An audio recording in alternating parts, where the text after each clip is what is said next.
Shabbat Shalom, Temple Emmanuel.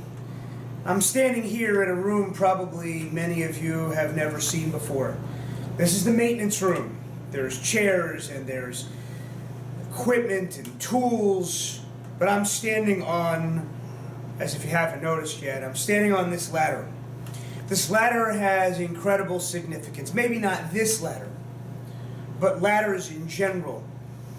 This week's Torah portion, Vayetze, we encounter Jacob. Jacob, one of our forefathers, who was in a very, very desperate moment of his life. He had just been told by his mother, Rebekah, that if he didn't leave home after he stole the birthright and the blessing from his brother Esau, that Esau would come and kill him. And Esau was headed off across the land over to his cousins, to Laban, and to meet eventually what would be his future wives. It's not recommended you take two wives. That's not what the Torah is teaching. So we will not condone that. However, Jacob goes off and he runs away. He's 15 years old, the Torah teaches us. This young 15-year-old boy, he's running away from home. And he's headed out and he gets tired. The sun's setting. And he comes to a makom. He comes to a place where he lays down his head on an avnei hamakom, on a stone of the place, and he goes to sleep. And he has a dream, and he dreams that there was a ladder reaching straight to heaven from the ground, and angels were going up and down on it, and at the top of the ladder was God. And God says, "Ani Adonai, I am God, the God of your father Abraham and of Isaac, and I will be with you. And this land that you see in front of you is yours, from the east and the west and the north and to the south.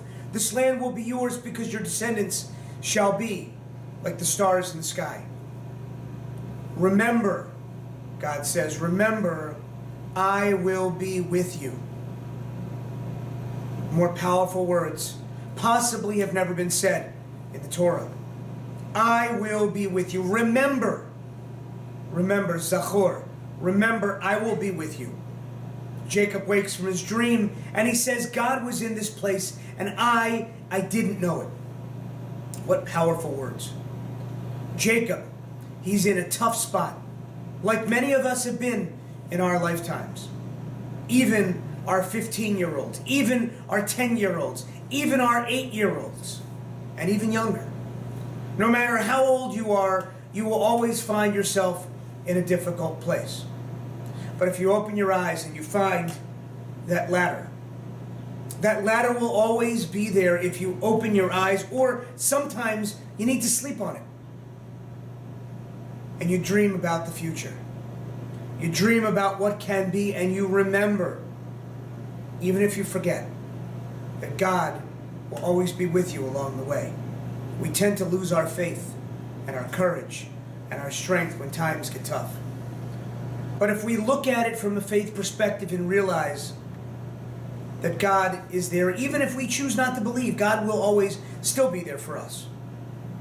If we have that rekindled sense of faith and allow that journey in front of us to be filled with opportunity and excitement and with joy.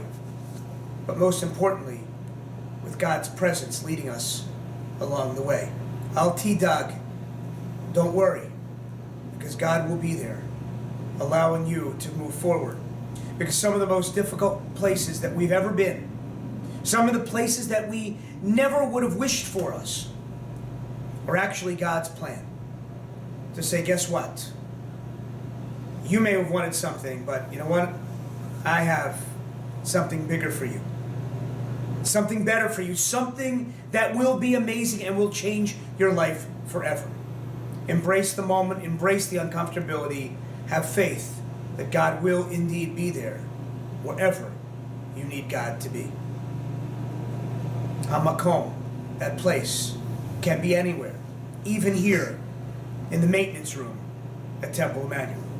So know that anywhere can be Hamakom, that place where God can be. And that is one of the 72 names of God, Hamakom.